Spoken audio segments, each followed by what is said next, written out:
Sports Reverends podcast. My name is Dan. I'm joined by the wonderful Drew Martin and the bodacious Joel Chandran, also known as the coach, who's our analytics guy. Myself and Drew are reverends and pastors in different churches. He's from Selkirk, Manitoba. He's pastoring there. I'm pastoring downtown Toronto. And we're going to talk some sports, talk some life, and we're going to relate it all back to what Scripture says and what we think, which hopefully aligns. So, Drew, tell us how you are doing. I'm doing great. Enjoying the last bit of fall weather out here in Selkirk. It's supposed to be 5 degrees with a chance of snow on Thursday. So Ooh. tomorrow, gonna get my last golf round in. But, here's hoping for another couple weeks of warm weather. How about you, Coach? Coach is good. It's been a solid week. Heading to Winnipeg tomorrow, so looking forward to that snow. But here in the weather, Toronto's great. How are you doing, Dan? I'm doing good. I was excited to kind of brag on my fantasy team last week, but it didn't go so well for me this week against Drew in a different league. So I beat him last week, but he beat me this week. But he did get double Chandrand. So Let's make that a thing. I should have won this week. Coulda, woulda, bro. You lost. Coach, I do not know why Pierce was not in my lineup. I just don't know why. you made a mistake. It's I okay. started Gabe Davis over Pierce. Hey, you never know. That Raven secondary is pretty suspect. So, let's get into some Sports Reverends quick hitter news. All right. Well, Albert Pujols hit his 703rd home run. I think he also passed Babe Ruth in RBIs, career RBIs. Aaron Judge also hit his 62nd home run, beating Roger Maris's AL home run record. Man City crushed Manchester United at 6-3 in the first derby of the year. Aaron Rodgers threw his 500th career touchdown on Sunday, and some guy named Patrick Mahomes was the fastest to 20,000 yards in NFL history and will never get a second championship. Oh, hot take. NBA season opener on Tuesday, October 18th, and the NHL season opens on October 7th and 8th in Prague between the Predators and the Sharks. And the Toronto Blue Jays earn home field advantage for the AL wildcard. Great to see playoff baseball back in Toronto. And that leads us to our first commercial. One Bone, you've heard us talk about it before. Big, tall, and all. It's great shirts for us big guys. We all have them. Great shirts. They're the most comfortable shirts you'll own. They got some nice winter jackets coming out that look very tasty. The pants look good. If you go there and you use the promo code SportsRevs15, gets you 15% off your first order. So go check them out, SportsRevs15. All right. First topic of the day, and really the most important what's been going on in the sports world, is the NFL. Drawing its viewers. First week recap. I'll give this one to you, Dan. What was the most surprising game over the weekend for you, and why? Wow. There are a lot of good games. I would say my biggest surprise. Well, I don't know if it's my biggest surprise. It's tough to say surprise, but the Lamar Jackson Ravens up 17 on the Bills, and you could just, if you're watching the game, you could just like, wow, they're going to blow this game. And the way they lost the game of on a Lamar Jackson drop steps and just keeps backpedaling, had a receiver wide open, but because he's just backpedaling and not stepping up into the pocket, throws a pick, game over. They should be probably 4-0, but they've given up leads of 17 and 21 this season. So I would say that's my... And the Bills' defense has been decimated with injuries. So Yeah. Well, that's what I would say. Do you think Lamar's contract situation is playing any role in this? It's got to be in the back of his mind. Oh, it has to be. has to be in the back of his mind, getting that giant payday, having to play for it every week. It's definitely weighs on him. Most people have agents for that, but he's got to deal with it all. I just think he has no one to throw to. I think it's the constant thing about Baltimore is they're run heavy, but if you don't have a threat to throw, then guys they can just load the box and stop the run. Like Lamar was their leading rusher on Sunday, and and Mark Andrews was nowhere to be found. It makes them very one-dimensional. Yeah. Well, My biggest surprise of Sunday was that Green Bay had to go to overtime to beat a third string quarterback in New England. They snuck out the win, but in that locker room, that has to feel like a loss. yeah. Because the Patriots aren't the same team that they were with Tom Brady. And even with Brian Hoyer, and then when Brian Hoyer goes down, like they should have ran away with that game. Their defense needs to step it up. I think their offense is clicking. Like they're using both Jones and what's his face Dylan. Great. So their running game is there, but they really need to step it up. A lot of drop balls. But the defense is probably the surprise for me is that their defense can't stop a third string quarterback. Yeah. It's crazy to see that Devontae Adams is having a worse season in Las Vegas than he would have if he stayed in Green Bay. This would be unreal. Yeah, but I also don't think the Packers should have thrown that much money at him either. The way that the Packers spend their money makes no sense to me. They paid Aaron Jones too much money 2 years ago and lost their all-pro center. I think. Anyways, that's it. I think the Packers will figure it out though. Yeah, that's the thing. The Packers look like they will figure it out. It could have been a trap game, like that game is. It could have gone either way, and luckily they pull out the win, and this may spark something going on the rest of the year. The New England defense is really good. Like, can't not say it's good, but yeah, that's fair. I think for me the biggest surprise was the Niners actually pulling out against the Rams. I enjoyed Jimmy G, but Debo finally came out to play today, and that was really the big difference from the first couple of weeks. They finally got the ball to Debo and finally got him going. But I thought the Rams would just come ready to just run roughshod over everybody today, but did not. So I'm happy, but I was also surprised. That 49ers defense looks stellar though. Yeah. Like Nick Bosa can get to the quarterback really quickly. But yeah, I think Matthew Stafford is struggling because their offense looks one-dimensional too. It's get it to Cooper Kupp. That's it. Allen Robinson looks lost out there. I wish the 49ers would have got the ball to Kittle a bit more. would have helped me beat you, but that's okay. What has happened to Cam Akers? Like I thought he was a good running back. I don't know what's going on. I have no idea. It's totally destroying my teams because I thought he was the next. I put a lot of stock in Akers this year. And I think a lot of people expected this team to be a lot better. And maybe that's their problem. They're not using him. So. Well, I think they underestimated the loss of Andrew Whitworth, their left tackle. Like he was a mainstay in Cincinnati and then coming over to LA. Like he's one of the best in the game. But I understand he wanted, like he's 40 years old. He needed to retire, but I think they underestimated that loss at left tackle. Which is weird because it's also one of the most important positions in the NFL. Yeah, it's right next to quarterback. It's the highest paid position overall. All right. So another good week in the books here in the NFL. Let's take a look at some of the games coming up. Big Thursday night game. Big. Colts and Broncos.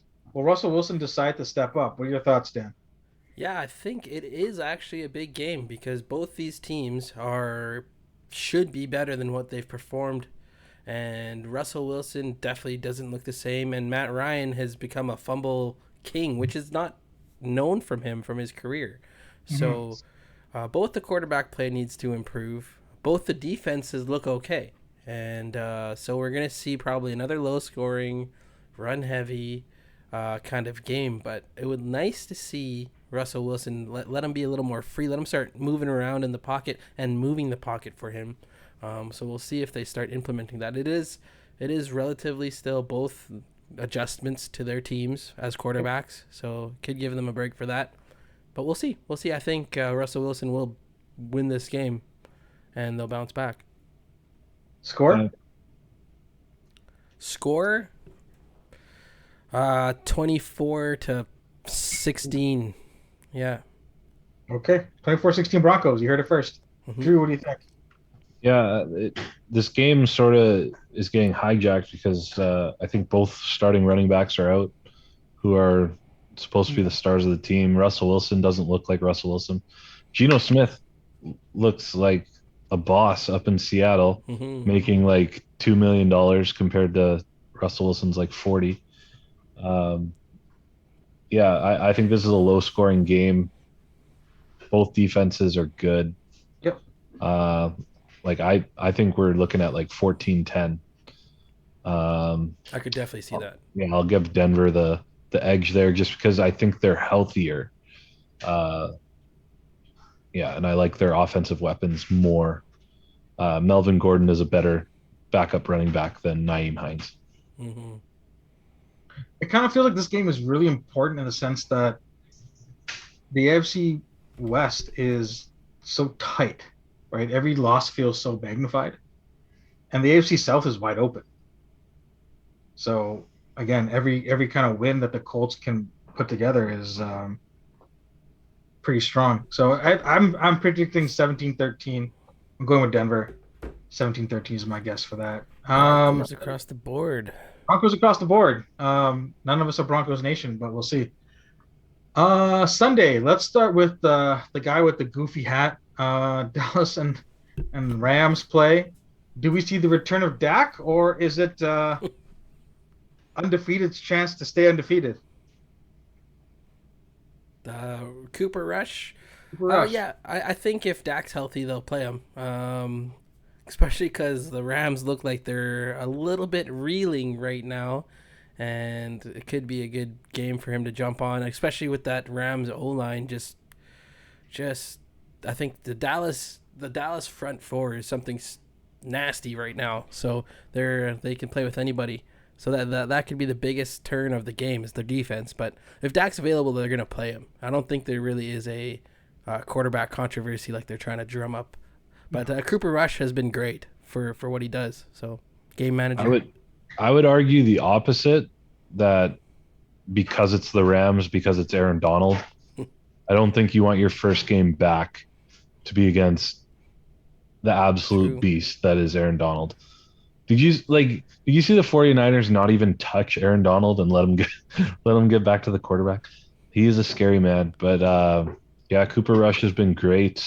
Dallas still sucks though, Come so on, give him props. 3-1. no, the Rams are gonna blow them out of the building here. I I agree with Drew in the sense that if Dak's not like 100% healthy, don't start him. Right? Cooper Rush did his job. He got you to a winning record when everybody thought it would just be the other way around. Give him that extra week to get healthy, get his timing back and all that kind of stuff. He didn't play much in the preseason either, right? So No, zero preseason. Yeah. yeah. So let the man get back to rest here. I don't know if it's going to be a blowout. I still think the Rams are going to come out strong, but the defense of the Cowboys does look really good. The front four does look really strong. Um, yeah, I think it's going to be a closer game, but a high scoring game potentially. The Uh, the rush of the Rams, I will say though, is if you they don't have anyone opposite of Aaron Donald anymore to get to the QB. Just got to double him now, and it seems that's their that's true. kryptonite. So they're missing Von Miller. Oh, big time for sure. which I But, didn't think would but does happen. Dallas's offensive line have anybody to block him anymore other than Zach Martin? Yeah, We'll It's not see. I like don't know. it's not like you can move Zach Martin around. No, Like it's true. they'll Yeah. just move Aaron Donald to the other side. It's true. Yeah, I think you just have to double them wherever they move Aaron Donald, and pretty much have to face him that way because he's that good. He's amazing. Amazing. He's absolutely amazing. He's a beast. Let's flip to the Philly Arizona game. Drew, what are your thoughts on this one? I'm surprised with how good Philly looks on both sides of the ball. Like Jalen Hurts looks like a legit quarterback. Jalen Hurts looks like a better quarterback than Kyler Murray, Yeah, in my opinion. And he's got a lot more weapons. Now we haven't seen Kyler with D Hop yet this year, true.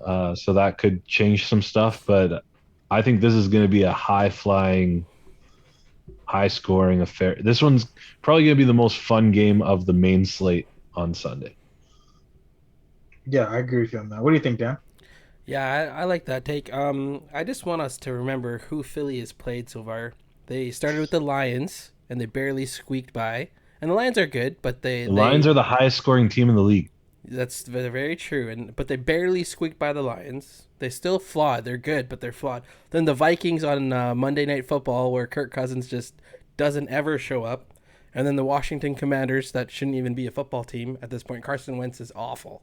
Can we all just finally agree? Can you guys just admit that Carson Wentz is awful for me, please? Because you said it's for you, no. You can't. You guys just you're that stubborn. You can't say Carson Wentz is awful. You guys are ridiculous. And then the Jags. The Jags are definitely improved, and Trevor Lawrence I think is going to be a very nice quarterback in the league, but they're still not there. They're probably like a 6-win kind of team, right? So Philly hasn't really been tested in my opinion, but they'll probably show out against Arizona, like Drew said, with that D-Hopless Cardinals, and they're probably going to win. But we'll see. Week 6 is when they play the Cowboys. That's what I've got. That's because Philly's got the arguably the best offensive line right now, and then versus that front of the Dallas, that'll be fun to watch. That's all I'm saying. Week 6, is it home for Philly or home for Dallas? It is. It's home for Dallas. Okay, so I'm home for Philly. Home for Philly. Home for Philly. Okay, that'll be interesting. Definitely a good game to watch. But we're still in week Sunday 5. nighter. Boom. We're still in week 5. Bengals, Ravens, AFC North matchup. Drew. Bengals, Ravens. Yeah, this will be a good one. I think the Bengals are turning a corner here. Joe Burrow did not look himself for the first couple weeks, but I think they're going to turn it around here. T. Higgins looks real good. Yeah, he made the secondary of Miami look ridiculous, and that's a good secondary in Miami. So, yeah, I like this matchup though. Strong defense versus strong offense on both sides, I think. So this could be a shootout or it could be a low scoring. Like it could go either way, really. But I think it'll be tight either way. Who are you picking? I think the Bengals. Let's go 24-21. Nice. All right, Dan? Yeah, I think this is going to be a shootout. I'm not sold on either of the defense's secondaries. That's why. And yeah, I think I'm going Bengals. Going high scoring, like 35-32. Close one. 32. Yeah. How do you get to 32? You can figure it out. Okay, 35. Explain how you get to 32. Okay, 32. 30. You get you go 4 touchdowns. I don't And think 2 safeties. Yeah, there you go. Okay, 31. Sorry. Math. Good on you. Yeah. I 38 to 31. 38 to 31. Locking it in. 31. Bengals. I think Lamar Jackson has a bounce back game. I think the Ravens push back. I'm picking them to win. I'm thinking, 21-14. I think it's going to be strong first quarter and then knuckle drag fest, drag them out kind of deal. Rest of the game. But yeah, I think AFC North is a pretty good division overall. So A I'm knuckle hoping what? A knuckle what? drag them out fest. I said drug by accident because it's past tense. Relax. Okay, Okay. okay. Just because you looked up the nice word in the thesaurus today to give me props doesn't mean you're a wordsmith. All right, just chill. Just chill over there. And Monday Nighter, Vegas Chiefs. Last word. So the last one will give this first one to Drew. Yeah, Dan thinks this is a good game. It's not a good game. The Chiefs are gonna absolutely destroy the Raiders. My hot take off the offseason that the Raiders were going to be good is terrible. Mhm. Um, yeah, I don't know. Like Derek Carr, I don't know. He looks like a worse quarterback with better weapons. I don't know. Yeah. Like he made Hunter Renfro look like an all pro last year, and now he can't hit the best receiver in the league to save his life. Uh, Mahomes is good and getting better. Mhm. It seems like he's getting more efficient. So, Scary. yeah, this is a blowout city like 35-3. Wow. Ooh, okay, okay. I'll be down for that. Um, yeah, I think the biggest question with the Las Vegas Raiders has to go to coaching.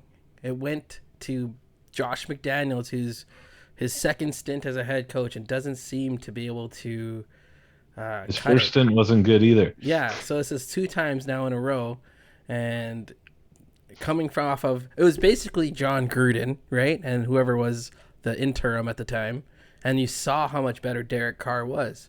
You saw how much better even their run game was, and all of it. And you add in Devonte Adams, they should be better. So I don't know. It has to be Josh McDaniels on him, and obviously Derek Carr does have to play better. You see the throws, you see him mess up, but I don't think it's gonna be as. I think it's gonna be a good game. I think the Chiefs win, probably 35-28. How do the Raiders score points? You're very optimistic with that one. They They have no have. running. Josh Jacobs is terrible. Well, is he terrible? Is the scheme's terrible? Come on. No, he's terrible. I don't think so. I don't think so. I disagree on that. I think Josh Jacobs is a decent running back in the league.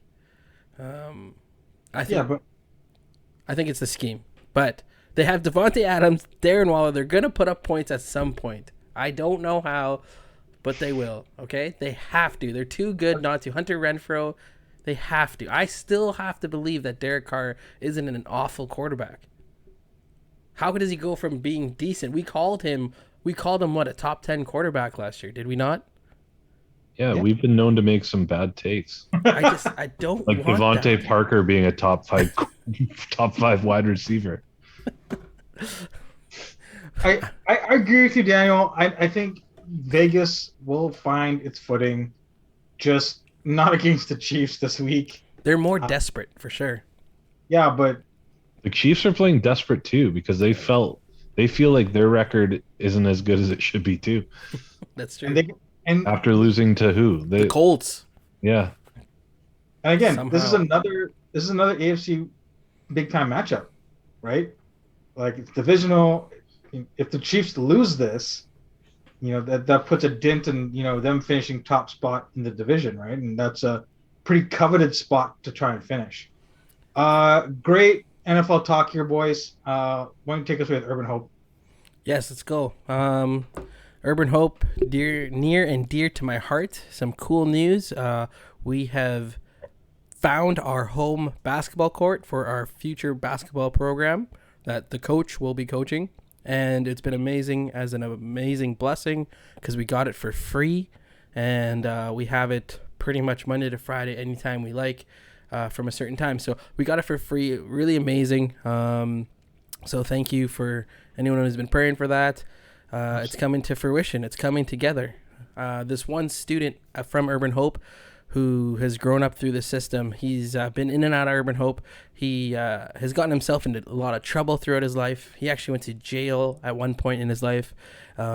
Should have been in jail, locked up for a long time, but got lucky, got out on a technicality, and is now totally dedicating his life to God and serving and being an influence in the community. He's brought many kids that have been stuck in different gangs to our Urban Hope program. He's brought them out of those gangs and out of selling drugs, that cycle of selling drugs. So it's been really cool to see him grow. And this is what you guys have a chance to support and be a part of.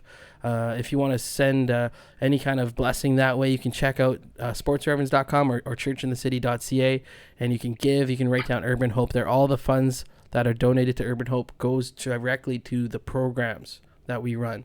So you can check that out.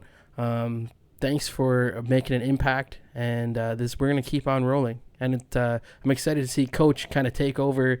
There's a bunch of kids that can actually play and have some talent instead of coaching some schmucks like me and Drew and a bunch of other Winnipeg country boys. So good luck with that, Coach, and we're excited to see what happens. Let's not denigrate how good you guys were, okay? You guys were great. But yeah, super excited for that. Things are, finally moving in the right direction, so that's really awesome. All right, I am super excited for this topic. A lot of things can be said, should be said, and it's something that it has been kind of a timely thing, right? Like, no matter what age group you're in, you've probably had this conversation, and it's the real question that I want to ask is: should athletes and/or coaches be considered role models? Now, before we really delve into this, I want to read you what but like what the guy with the most points in NBA history has to say about somebody who is very polarizing. So if you haven't seen this, Kareem Abdul-Jabbar dropped some. Usually, I would say drop some knowledge as a reference, but he just dropped some thoughts. And this is what he had to say about Kyrie Irving. So Kyrie Irving would be dismissed as a comical buffoon if it weren't for his influence over young people who look up to athletes. When I look at some of the athletes who have used their status to actually improve society, and this is a great list here: Colin Kaepernick, LeBron James, Muhammad Ali, Bill Russell, Billie Jean King, Arthur Ashe, and more, it becomes clear how much Irving has tarnished the reputations of all athletes who strive to be seen as more than dumb jocks. Kareem Abdul-Jabbar on Kyrie Irving. I'll give you the first word here, Drew. Coaches, athletes, should they be role models at the professional level? Well, I don't think there's anything we can do to stop them from being role model. Like, should they be? Probably not. Like, they're playing child's games, right? Like, on a professional level. Um, are they? Yes. And I think athletes need to be aware of the impact that they are having on kids. However, with Kareem sort of takes an angle on here that says you have an influence on kids, which is good unless you have opposing views to what mainstream media wants, and then it tarnishes the idea of being a role model. So should they be? Probably not. Are they? Yes. Is there anything we can do about that? I don't know. Like, who are we supposed to, like? I know me growing up, like, athletes were my role models. I remember having this Bible that had all these Christian athletes would have posts, or like throughout the Bible. It was so cool to look up to athletes that are also believers. But sometimes we put them on too high of a pedestal, right? And then I look as a great example is Josh Hamilton. I don't know if you know the story. Josh Hamilton in the MLB, a Christian guy, but struggles a lot with addictions. And it seems like every time he would, fall off the wagon, it became this big thing of, oh, he's influenced all these kids, right? And it's like that's a lot of pressure to put on a guy that's just trying to play a game, right? So I don't know. I'm sort of talking in circles, but Dan, go ahead. Yeah, Kareem Abdul-Jabbar, also known as like Ferdinand Louis Alcindor Jr. That's his real name, and he changed his name to You fit his. Googled that. You He Googled fit. that. I Come knew on. his Lou He just read Alcindor. that. He just read that off his phone. No, I just did. Yeah, I did. I knew his name was Lou Alcindor, but I didn't know it was Ferdinand Louis Alcindor Jr. That's his real name. He changed his name for his religion, his Muslim religion that he believes. And this guy, throughout his career was quote unquote silent on those social issues that he's been talking about. And he's pointing to basically like I still don't really understand why he has such a hatred for Kyrie Irving. Just because of the vaccination difference in opinion, because of what he stood for. Because Kyrie, for the most part, probably is aligned with him in many of those thoughts and beliefs that he has. I would think. I don't actually know that, but the question is, should athletes and coaches be role models? I think they I agree with what Drew said. We don't really have an option in that they are. I wish that there was a way to highlight areas that highlight scripture and areas that highlight the beliefs that we as Christians believe in, and that many others believe in, if they're Christian or not. I wish there was a way to accentuate that, not the things of the athletes that are highlighted now. For example, if you look at the greats, you look at Michael Jordan, look at Tom Brady right now who's going through it, Wayne Gretzky, they've all had such family issues. They've all had divorces, and Tom Brady's going through that right now. And Tom Brady's fighting the idea of, trying to cling on. He's already won the most championships as a player. He's trying to cling on to that and hold on to that.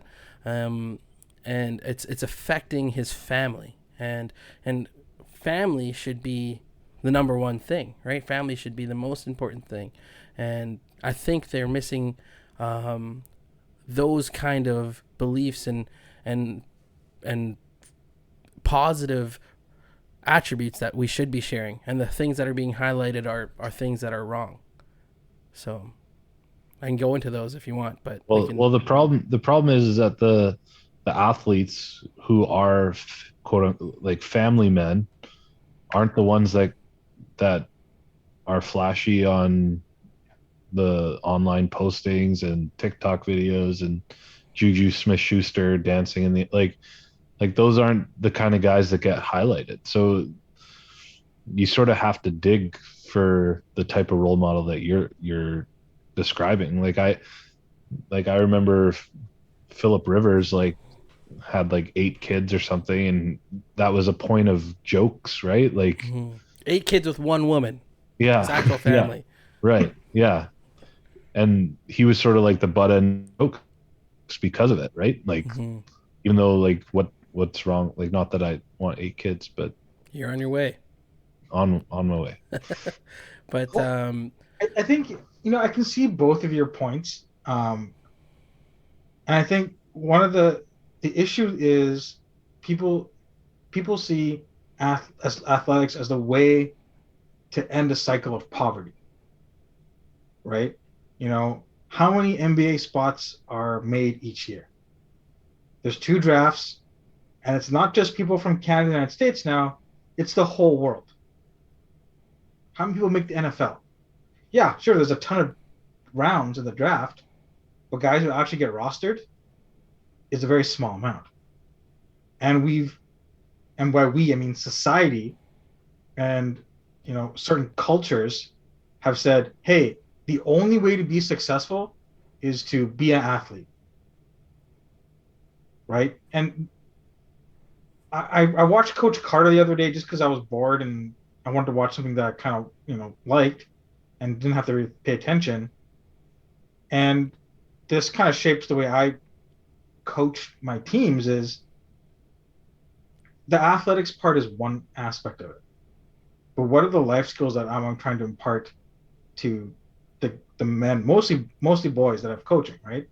And hard work, teamwork, diligence, all of these things are important, and you apply that to studying.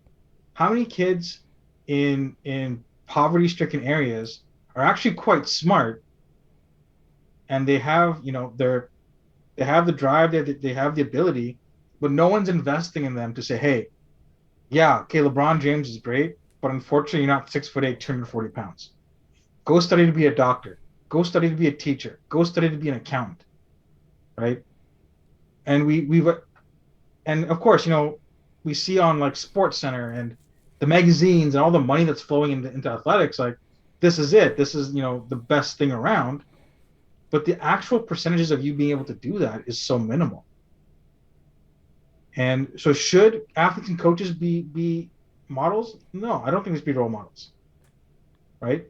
Now, people who exemplify, positive attitudes and positive, thoughts, whatever you're doing, you can use that as a role model. I know for me, um, I think back to my grade 7, 8 coaches and the impact they've had on me, and like Bruce Bartel, Remps, even Nick Jansen, like these men imparted more than just, hey, look, go play sports and be good, right? They talked about the Bible, they talked about life skills, they talked about who you should be as a man of God, right? And Drew, your question is, what can we do about it? It starts at the grassroots level, right? You're probably not telling your kids, hey, go worship Tom Brady. Don't go be the next Tom Brady. You're not, you're you're telling them, hey, be a man of God, you know, read the Bible, pray every day, that kind of stuff. And you're putting them in positive directions. And I don't think we can, you know, flip the switch and become, hey, go praise our teachers and things like that. But it starts at the grassroots level. It starts at, where do we spend our efforts and what do we teach our kids? And it's tough because I think you nailed it on the head, saying the impact of social media is so different, right? Like Wayne Gretzky probably didn't have to worry about, sure, he had to worry about paparazzi, but he didn't have to worry about having an Instagram account and posting his life on there. He could still live in relative anonymity. And so the impact of what media has done and trying to find the next it thing is also impacts who we idolize. If there was a Christian football player, sorry, and he was all over Instagram and was promoting Jesus and was one of the top talents, I wonder what kind of response we would get. I'll tell you.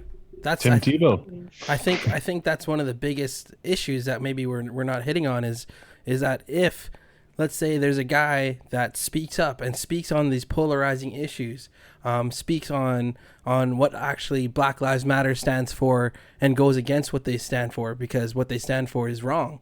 They're going to be shot down. They're going to be tossed out of the league. If they speak on abortion, they're going to be tossed out of the league, right? Because that's quote unquote hate speech. Well, have we heard anything from Jonathan Isaac since he first spoke out? He wrote a book. I think he has. Yeah, he's written a book. It's actually right here behind me. And it's a really good book speaking on it, and he's been promoting it everywhere he's going. So he's been speaking at different conferences too, but he's not highlighted at all because he's been out the league for so long. But he's supposed to play this year, hopefully. But he's one of the few guys that are actually standing up and has the quote-unquote criteria to speak because he's the right shade for his skin, right? Like, it's ridiculous. And he's better at the game than Tim Tebow was at football. So yeah. That's true. That's true. If Tim Tebow was a great quarterback, that would have been a way better story, I think. Mm-hmm. Yeah, no, absolutely. And I don't want to dismiss. Yeah, go ahead. Like an athlete's rank and where they are, because to be a professional athlete is incredible, right? Honestly, like you can just tell the difference between a pro and an amateur.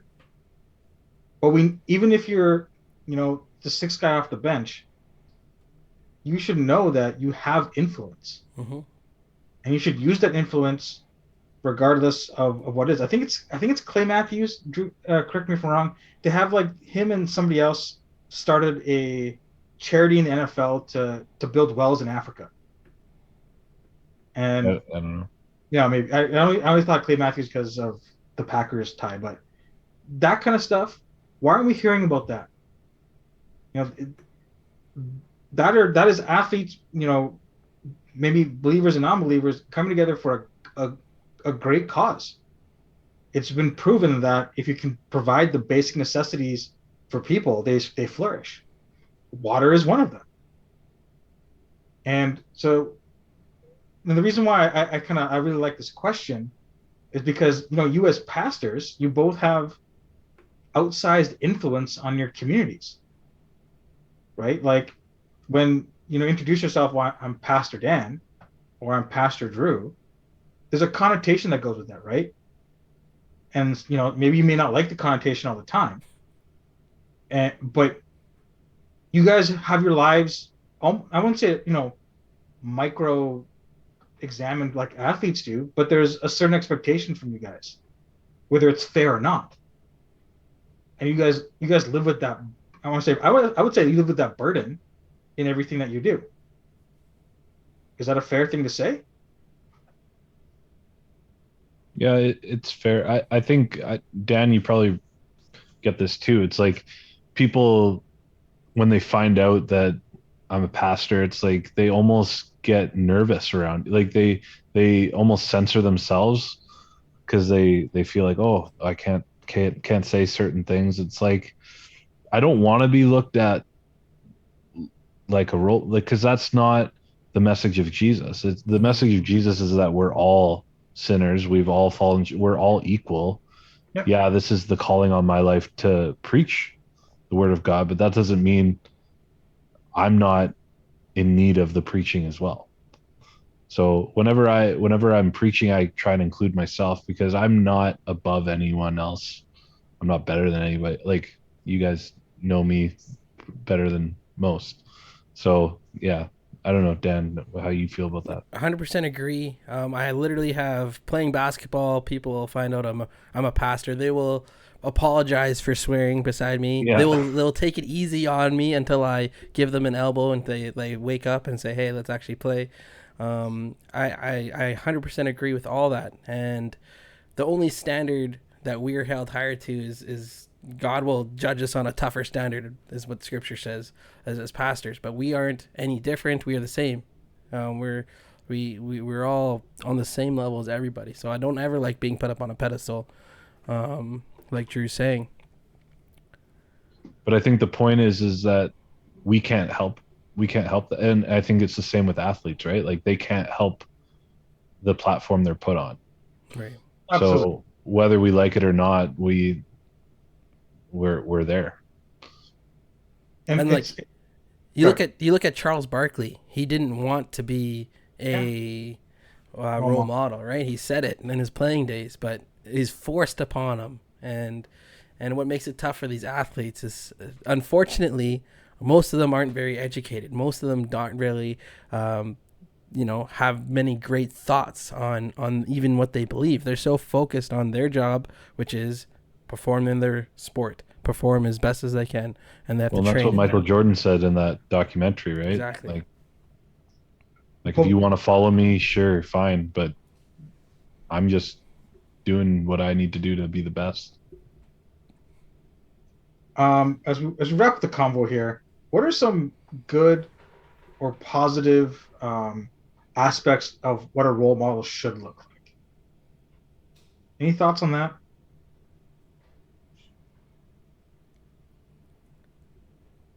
I I can start You if you can't like. you can't say Jesus, Dan. No, yeah, I was. I always go back to starting with your identity. What are you recognizing yourself, and are you recognizing yourself in your job or your gender or your status of fame? Um, what you should be recognizing yourself as created and loved and created in the image of God. That's who you are. Once you know your identity as a role model, you can let that shine throughout your life. So I think you have to start with identity. Pass to you, Drew. Yeah, I think like one of the buzzwords would be authentic. Like someone who doesn't shy away from the tough issues even when it's goes well counterculture, right? Someone who doesn't just fall in line with what culture is saying if they don't truly believe it is something I look for in role models for sure. And then living that out. exactly. Like becoming a good father and representing that in your life. You know, you saw Kobe do that late in his career slash after his career, and that was his biggest impact, the biggest positive impact he's ever had, is being a good father and how that affected others. And I think somebody who's also a good role model is somebody who accepts that they've made a mistake and owns up to it. I think a lot of the time we can see people pushing the blame onto somebody else. It comes to that genuine, authentic person, right? Like, if I make a mistake, I need to own up to it, and that is something that isn't that again is counterculture today at this time and point. So point in time. So I'm really not sure why Kareem, if you said Daniel, is all over Kyrie. He picked some interesting characters like Muhammad Ali for sure. Like Bill Russell was quiet. I don't think. I mean, no, he did fight a lot of racism in Boston. He stood up with Muhammad Ali actually. I Um, think Kareem was there too at that tape, like when I just saw it in the OJ documentary. It oh, was Kareem Abdul-Jabbar, Bill Russell, and the Browns running back, oh, OJ? Jim Brown. Oh, Jim Jim Brown. Brown. OJ. One thing we're seeing happening is the woke on woke war that's happening now, and it's I call it World War III, and you can see it at ESPN from Malika Andrews and Stephen A. Smith going at each other, and you can see it at the girl that was shipped off to a different network fighting with ESPN over the same things, and now you can see it here. Kareem and Kyrie, and even LeBron stepped in today, had a couple comments, basically shouting down Kareem, but no comment on Kareem and all that stuff. So you can see the interfighting happening, because when it break it all down, that's what it's going to lead to, because a lot of it is nonsense, garbage, doesn't make sense, and when you compare it to biblical values, biblical principles, don't even compare. They don't even compare. It's just a mess, and it's going to lead to that, and we're going to see the fall of it. And because a lot of people don't hold those values, right? It feels like a lot of it is the squeaky wheel gets the grease at this point, right? And at least I know in just from the people I interact with on a daily basis, when it comes to gender and it comes to all that kind of stuff, we're all on the same kind of track. And these people aren't Christians either, right? They're people of different faiths, different backgrounds, but this extreme wokeism is very small minority making all sorts of noise. Any last thoughts before we wrap it up? Nope, that's it. I was going to make a joke about minority, but I didn't. Oh, look at you showing restraint. That's new. See, I'm growing. Jesus is definitely doing the work in your heart, I guess. Yes. So we'll be back probably next week, right? Next week, guys. Happy Thanksgiving to everybody on the Oh. Canadian side of the border. I know I'll be hopefully eating some sort of lamb curry, Ooh, so I'm looking come forward to on. that. Yeah, I should invite Drew over. Hard pass on the turkey for this guy, but yeah, I wish you guys a very happy Thanksgiving. Stay safe and be blessed. Make sure you bring me some again. Dan brought me some last time. Oh, So did he? I brought him butter chicken, I believe. Yeah. yeah. Okay, What's I'll put a question to Mama Chandran. what's your thoughts on turkey, Drew? It's dry, but the stuffing's good. Nice. Meat stuffing or bread stuffing? Bread stuffing. Okay. My mom makes like a whole extra bowl just for me because I love it that much. Just stuffing and mashed potatoes and put gravy all over it. No cranberry sauce? Ugh, ugh. Oh, guys. Pass the cranberry sauce. You Brutal. guys, come on. Brutal. All right. Who's the white guy now? Well, boys, good pod. We'll talk to you guys soon. Have a nice trip, and we'll be back next week, Tuesday night. Probably for you Wednesday. Peace out, world. Like, subscribe. See you guys.